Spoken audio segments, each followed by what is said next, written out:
entender mejor el proceso de entrada y salida de la información. Vamos a ver la histología del cerebelo. No es nuestro objetivo de aprendizaje la histología. Sin embargo, el principio general que buscamos desde la fisiología es entender que va a haber fibras de entrada, en este caso las fibras trepadoras y las musgosas. Va a haber neuronas de asociación, interneuronas para mejorar la información, y todo el análisis que se ejecute con toda la información de este equipo de neuronas va a salir para volver al sistema nervioso por los núcleos cerebelosos profundos, los núcleos vestibulares laterales. Es decir, vamos a tener entrada, análisis y salida. El mismo esquema que hemos venido utilizando. Para reconocer mejor los tipos de neuronas que tenemos en el cerebro, el histólogo en el microscopio le divide en tres capas: la granular, la de Purkinje y la molecular. En la granular, ¿qué voy a tener? Las fibras musgosas, este sitio que se llama glomérulo, donde hay sinapsis, las células granulosas y las células de Golgi 2. Estas células granulosas de Golgi son neuronas especializadas para estimular o inhibir las respuestas de la coordinación motora. La segunda capa es la más importante.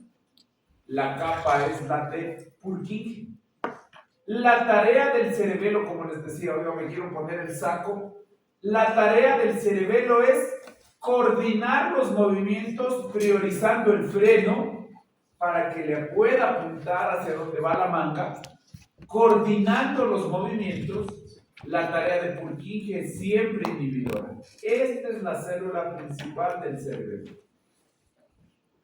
Y en la última capa, la molecular, tenemos las células de encesta, las células de Purkinje en sus dendritas, las células estrelladas y las dendritas de Golgi. Entonces, esta división histológica nos lleva al principio de que meto información, intercambio información y saco información. El principio de la neurofisiología: receptor, aferente, analizador, eferente, efector. Entonces veamos qué entra. Concentrémonos en la información de entrada. Para entrar decimos que tenemos dos cables: las fibras trepadoras y las fibras musgosas. Veamos primero las trepadoras. Las trepadoras se originan del labelo inferior del bulbo raquídeo. Fíjense la persona que está estudiando el cerebelo con los microscopios incipientes, cómo va buscando los nombres de acuerdo a las disposiciones que tiene. Esta le parece un canasto y le pone células de encesta. A esta le parece una estrella. A esta le ponemos el apellido del descubridor. A esta le ponemos el apellido del descubridor. A esta trepadora le relaciona como que fuera una planta. Y se fija cómo la extensión de los axones es más larga para terminar de hacer sinapsis en la capa más interna del cerebro, en la capa molecular. ¿Cuál es la tarea de las fibras trepadoras? A través de potenciales de acción complejos, condicionan, me gusta poner esto ahí como lo pone el libro, entre comillas, modula, regula, supervisa la información que trae la fibra musgosa. Concepto global de la tarea de las fibras trepadoras: el aprendizaje mediado por el cerebelo. Nadar, ciclear, tocar el piano está dado en este escenario. La segunda entrada, las fibras musgosas, viene de los haces o tractos: vestíbulo cerebeloso, vestibular cerebelo; espino cerebeloso, médula espinal cerebelo; y ponto cerebeloso, protuberancia cerebral. Viene de la información del tallo cerebral, es la más frecuente, es la más repetida en la estructura del cerebelo, e ingresa para hacer sinapsis en el glomérulo. Entonces, resumamos, la entrada, fibras trepadoras desde el bulbo, la entrada, fibras musgosas, fíjense el nombre, ¿no? Le parecía musgo al que veía en la placa inicial. Este musgo es la segunda entrada de la información del cerebro. El glomérulo es un sitio de sinapsis. Vienen las fibras musgosas, se unen las células granulosas, se unen las células de Golgi. Aquí hay intercambio de información. La tarea fundamental es que todo combine información para llegar a este punto de consenso para la célula protagonista, la Purkinje. La diferencia entre las espinosas, las trepadoras y las musgosas es que las musgosas trabajan con potenciales simples. Entonces, ¿qué es lo que me interesa? Su conocimiento inicial de la anatomía y histología del sistema nervioso es nombres de estructuras. Entonces, ¿qué neurona está en cada estructura? Tenemos acá ya entre la capa molecular, tenemos las células en cesta, las células estrelladas externas y las células de Golgi. ¿Cuál es la tarea de todo este equipo de neuronas? Modular, supervisar, regular la información de salida que va a salir por la inhibición ejecutada por las células de Purkinje. Fíjense, esto no es un detalle importante por ahora para su nivel de conocimiento, pero fíjense la interrelación de una con la otra. Unas inhiben, otras estimulan. El concepto fundamental por ahora es la combinación de información. Para terminar en la vía de salida. ¿Cuál es la vía de salida? Toda la información de este equipo de neuronas termina aquí, en el análisis, la combinación, la llegada en las células de Purkinje. Y Purkinje va a salir por los núcleos cerebelosos profundos y por los núcleos vestibulares laterales. Purkinje es la vía de salida que va a inhibir, por lo tanto, para inhibir utiliza nuestro neurotransmisor inhibitorio, el que le conocimos en el parcial 1, el GABA, llegando a los núcleos cerebelosos profundos, vestibulares laterales, y va a trabajar en equipo con la corteza motora, el sistema vestibular, lo auditivo y lo visual. La tarea de inhibir de Purkinje es controlar la sinergia. ¿Qué era la sinergia? Frecuencia, amplitud, fuerza y dirección del movimiento. Veamos una persona que no tiene cerebelo. Cuando se enferma el cerebelo se llama ataxia.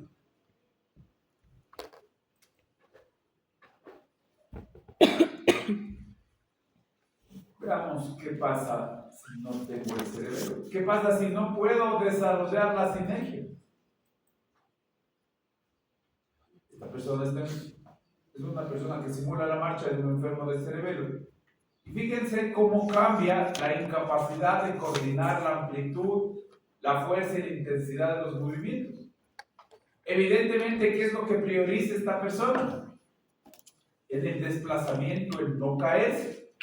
Como ya no puede coordinar los movimientos, para no caerse, no levanta casi nada los pies, arrastra los pies y amplía la base de sustentación. Esa es la característica. La marcha atáxica amplía la base de sustentación. Ok, vamos con el siguiente, penúltimo miembro del proceso motor, los ganglios basales. Trabaja interrelacionando la información de la corteza interrelacionando la información del tálamo. Tarea: planificar, igual que el cerebelo, y ejecutar los movimientos suaves o finos. Vamos a ver que la enfermedad más frecuente de los ganglios basales es el Parkinson. No puedo ejecutar el movimiento fino, la persona con Parkinson tendrá temblor. Además, los ganglios basales, en los últimos 40 años, se les ha estudiado y se les ha encontrado funciones del carácter, del temperamento, funciones afectivas y funciones también vinculadas al aprendizaje, funciones cognitivas. ¿Cuáles son los ganglios basales? El texto nos pone lo que en esta imagen está en rojo: putamen, caudado, globo pálido externo, globo pálido interno, y también le pone a la amígdala. Los núcleos asociados de estas estaciones de relevo de información están relacionados al tálamo. Son el ventral anterior y ventral lateral del tálamo, el subtalámico y la sustancia negra. Todos estos trabajan en equipo. Veamos cómo es el proceso de trabajar en equipo. El libro nos va a presentar dos vías: la indirecta, que va a seguir como que fuera un mapa este esquema, y la directa. Veamos la indirecta. Baja, se va hacia la izquierda, baja, se va hacia la derecha y termina en el tálamo. Sigue esta dirección. Como ustedes ven, hay más o menos. ¿A qué se refiere? Estimulación, inhibición. Cuando la vía baja, aquí en este ejemplo, estimula. ¿Cuál es el neurotransmisor estimulador? Glutamato. ¿Cuál es el neurotransmisor inhibidor? GABA. Entonces, en esta interrelación de información, la primera vía es la indirecta. Y como vemos en el concepto de los ganglios basales, ¿cuál es su tarea? Comunicarle a la corteza con el tálamo. La directa es facilita. Estriado, globo pálido, sustancia negra, tálamo. Baja verticalmente. Igual, más, menos. Cuando es más, el neurotransmisor excitador es el glutamato y el neurotransmisor inhibidor es el GABA. Importantísimo, nos describe el libro, la enfermedad más frecuente de los ganglios basales. La sustancia negra trabaja con el neurotransmisor dopamina. Esta tarea extra de la dopamina es influenciar en la vía indirecta, influenciar en la vía directa. En la vía indirecta, inhibiendo con los receptores D2, y en la vía directa, estimulando, excitando con los receptores D1. ¿Qué pasa si no tengo dopamina? Tengo la incapacidad de regular los movimientos finos. Paso a tener el Parkinson. No puedo pulir el movimiento a detalle y este temblor hace que esta persona, si se quiere llevar un bocado de comida con una cuchara a la boca, se riegue, pierde la coordinación de lo que el libro dice, los movimientos suaves. ¿Qué perdió aquí? La inhibición, estimulación generada por la dopamina. El control de los movimientos a detalle específico. No va a poder escribir, no va a poder cerrarse el cierre, no va a poder cerrarse un botón, va a depender de otra persona y entonces ustedes entenderán cómo la enfermedad de Parkinson compromete la calidad de vida. El último componente del motor ya es el área cerebral, donde el homúnculo motor va a generar el movimiento. Tenemos para esto que analizar la corteza motora, que tiene tres componentes. La corteza motora primaria, la corteza motora suplementaria y la corteza premotora. Este es el equipo de la corteza cerebral encargada de lo motor. Acá tenemos, para no olvidarnos, a la sensorial. Aquí la motora y aquí la sensorial. La motora primaria recibe información de las otras dos para ejecutar el movimiento. El movimiento no solo es expresar la acción del movimiento. El movimiento es la planificación del movimiento que voy a hacer. ¿Quién se encarga de planificar el movimiento? La corteza premotora y la suplementaria generan un concepto que se llama el plan de movimiento. Antes de que yo ejecute un movimiento, en microsegundos, la corteza premotora aquí en azul, la corteza motora suplementaria, el área 6 del tomate, planifican el movimiento. Deciden si un movimiento es práctico o no. Deciden si un movimiento es compatible con la experiencia previa que tenemos. Entonces, esta se encarga de pasarle el plan motor al área motora. Y el área motora recibe esta información y es la que va a ejecutar o no. Entonces, veamos el orden del proceso. Un plan de el área celeste y tomate, la premotora y la suplementaria, planifican y dicen qué músculo se va a contraer, cuál es la intensidad de contracción y en qué orden deben contraerse. Ese es el plan motor. Entonces, planifico. Una vez que la experiencia guardada en el cerebro dice, este movimiento es factible, le pasa las órdenes a la corteza motora primaria.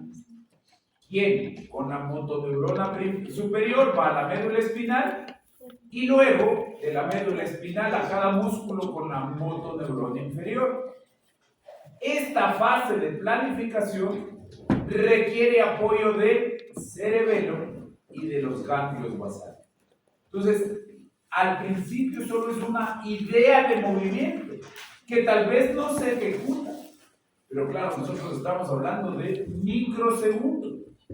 Esta persona, antes de ponerse a correr, tiene en su esquema cerebral qué músculos son los que necesita para hacer esta actividad. Y al final, la corteza motora ejecuta en lo que se conoce el homúnculo motor. La corteza motora primaria o el área 4 es la que va a generar el movimiento. Es la que voluntariamente, luego de haber analizado la factibilidad y cómo va a ejecutar el movimiento, cómo va a realizar la tarea. Y esto entonces, volvemos al homúnculo motor u organización topográfica para que cada área sea responsable del movimiento. Ok, ¿estamos completos? Falta bien. ¿Estamos? ¿Falta bien? Bien. Vamos, funciones superiores del sistema nervioso. Terminamos lo motor y yo quisiera extenderme un montón a este tema que es apasionante porque vincula el aprendizaje, cómo aprendo un idioma, cómo aprendo la información médica, cómo aprendo los datos de mi profesión, cómo aprendo la actividad de un hobby. Para eso es algo muy incipiente que nos da el libro, pero es un buen inicio, nos va a ir dando conceptos. Primer concepto, ¿qué es aprendizaje? Mecanismo neuronal en el que una persona cambia su conducta a partir de la experiencia. ¿Y qué es memoria? Mecanismo para almacenar lo aprendido. Entonces, la tarea de un estudiante es descubrir cuáles son sus estrategias para desarrollar el aprendizaje y descubrir cuándo utiliza la memoria de recuerdos prolongados o cuando utiliza la memoria de trabajo o recuerdos de almacenación de Bebé, información ya saliste simple. en el video. Primera tarea que nos da el texto, conceptos, tipos de aprendizaje. Nos da dos. Comencemos con el más fácil de aprender. Se llama aprendizaje asociativo. Dice, el cerebro del niño viene, prende el interruptor y luego ve que hay una respuesta a un fenómeno de ejecución. Y dice, cuando hice este movimiento, se prendió la luz. Por lo tanto, asocio que este efecto me lleva a esta consecuencia. Facilito. Hay una cronología de hechos. Un efecto, una respuesta. Ese se llama aprendizaje asociativo. El siguiente, el segundo tipo de aprendizaje se llama no asociativo. Pongamos un ejemplo para ilustrar mejor. Este chico dice, me cuesta concentrarme. Me cuesta entrar en la parte profunda de mi cerebro para aprender esta información. Entonces, ¿qué hace? Pone música. Lo suena paradójico. Dice, no, pues con la música el cerebro se va a llevar toda la atención hacia la música. No va a poder concentrarse en lo que está leyendo.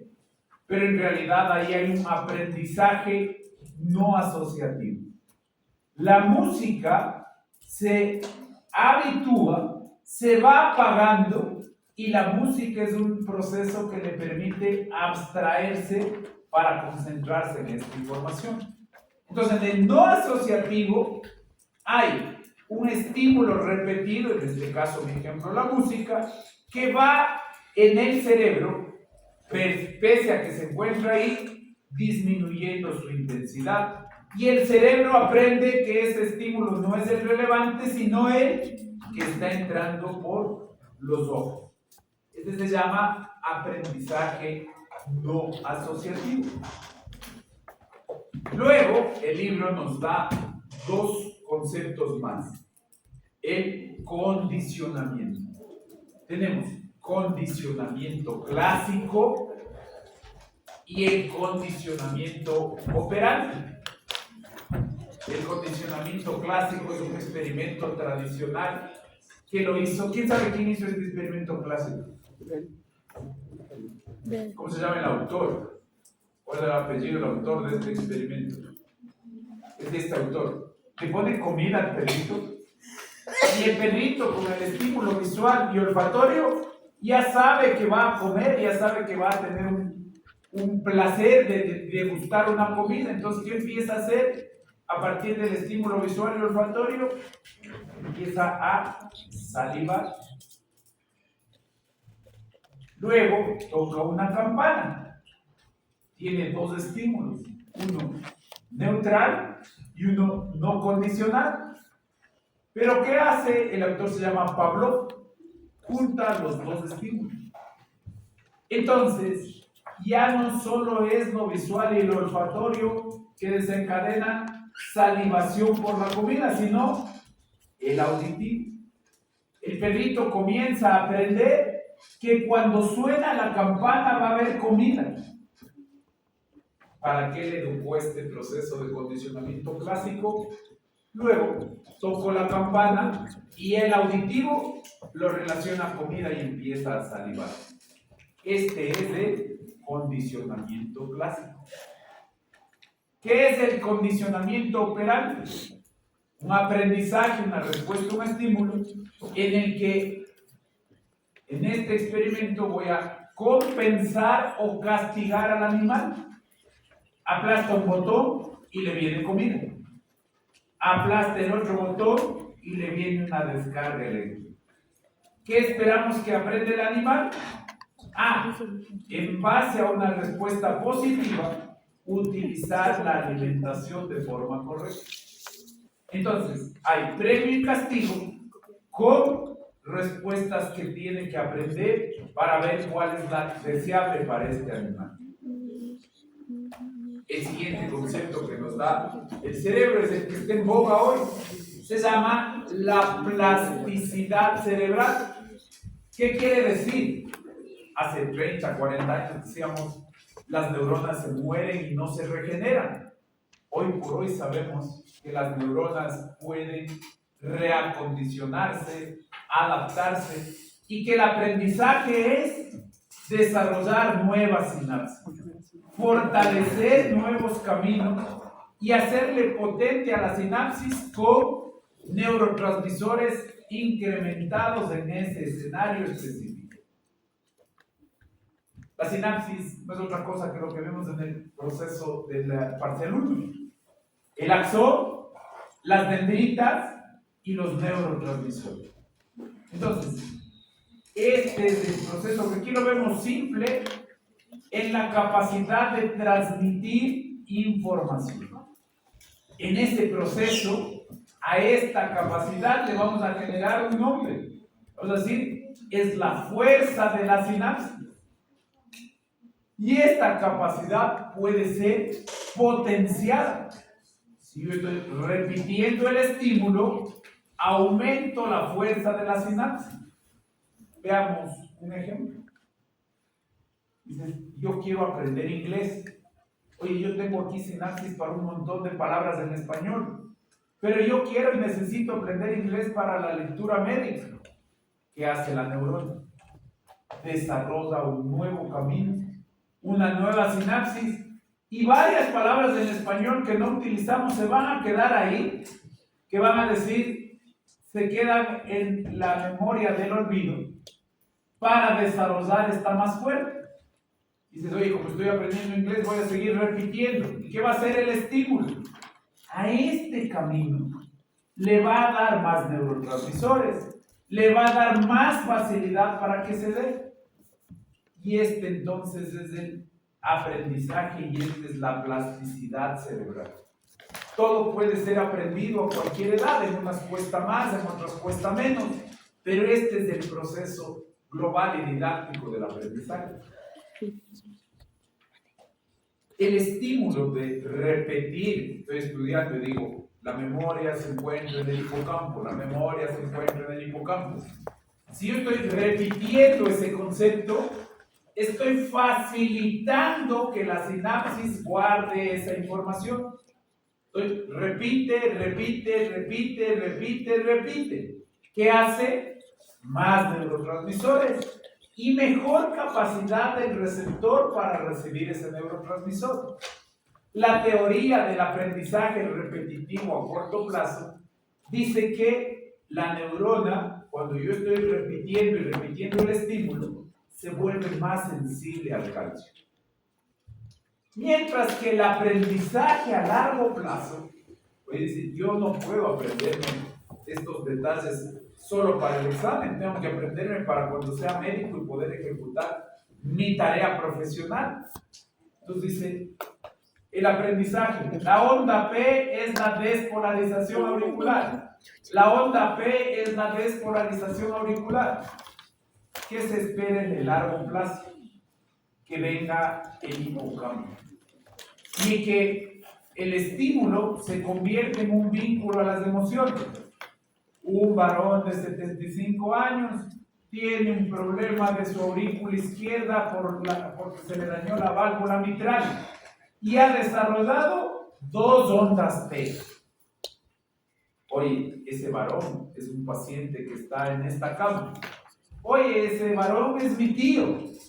Vinculo a emociones, vinculo al afecto y nunca más me olvido que la onda P es la despolarización auricular y que en el caso de mi paciente se dañó por el problema de la válvula mitral y ahora aparece una P, no en una montaña, sino en 2 montañas aparece la P mitral. Entonces, cuando yo meto mnemotecnias, canciones, emociones, estoy utilizando mi memoria de largo plazo para mejorar mi capacidad de aprendizaje. ¿Cómo se generan los recuerdos? Se generan con el neurotransmisor glutamato. estimulando el receptor NMDA.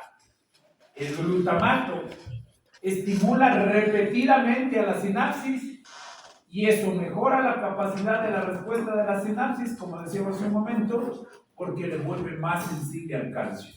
Y el calcio es el que libera los neurotransmisores. Al revés, si yo no estimulo lo que quiero recordar o aprender, baja el calcio, baja la respuesta de la sinapsis. Vamos con el último componente del libro para terminar la neurofisiología. Vamos a hablar del líquido cefalorraquídeo. El líquido cefalorraquídeo es el líquido que baña toda la estructura del sistema nervioso. Tiene relación con la sangre arterial, la sangre limpia o oxigenada, y tiene relación con la basura, la sangre venosa o desoxigenada. Se fabrica en el plexo coroideo. Se fabrica 500 mililitros día y su exceso va envolviendo la circulación venosa por presión hidrostática. Este es el líquido cefalorraquídeo. Lo vemos aquí en gris. ¿Cómo está circulando en azul y en gris? Por todo el aparato del sistema nervioso. ¿Cuál es la tarea? Llevar neurotransmisores, llevar nutrientes y evitar que el traumatismo, el golpe, le dañe al cerebro. Sirve como un amortiguador de golpes. ¿Cuál es el problema? Si hay una bacteria aquí, se transmite a todo el cerebro y a la médula espinal. Entonces, las ventajas es compartir el medio, compartir la nutrición, compartir todo el proceso metabólico. Desventajas, así como comparto lo bueno, puedo compartir lo malo, puedo compartir drogas, puedo compartir gérmenes y extender por todo el sistema nervioso una patología. Esta es la circulación del líquido cefalorraquídeo. Se fabrica en los plexos coroideos y va dando vuelta por la médula espinal. El exceso de líquido cefalorraquídeo, como veíamos, por presión hidrostática, terminará en el sistema venoso. Da la vuelta, da la vuelta, da la vuelta. ¿Y esta circulación para qué me sirve? Si yo sospecho una enfermedad infecciosa del sistema nervioso, yo no puedo entrar al cráneo a buscarle al líquido, sino ¿qué hago? Le punciono en la columna lumbar. Este procedimiento se llama punción lumbar. Extraigo de la columna lumbar líquido cefalorraquídeo y lo mando al análisis.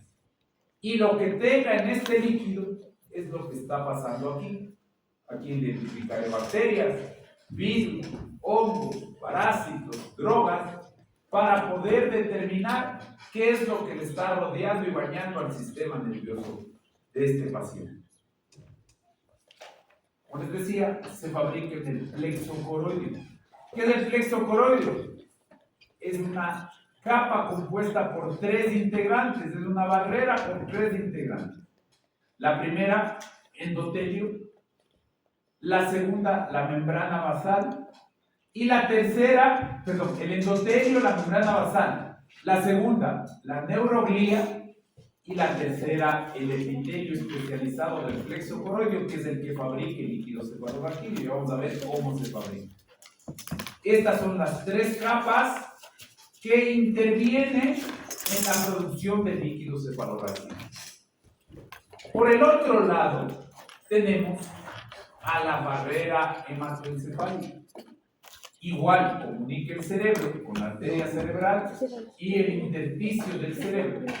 Y también esta barrera tiene 3 capas: endotelio y membrana basal,